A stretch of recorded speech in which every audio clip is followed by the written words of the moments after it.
ان انا الاونر اه ابقى فيه بقى ادارات خطر ومعايا ده كلام خطر يخوف جدا.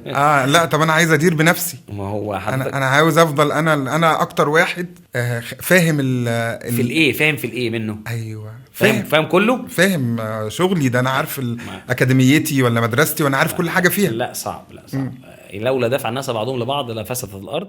وربنا سبحانه وتعالى حبى كل شخص بموهبه ومهاره علشان تتدافع الناس فتعيش الارض.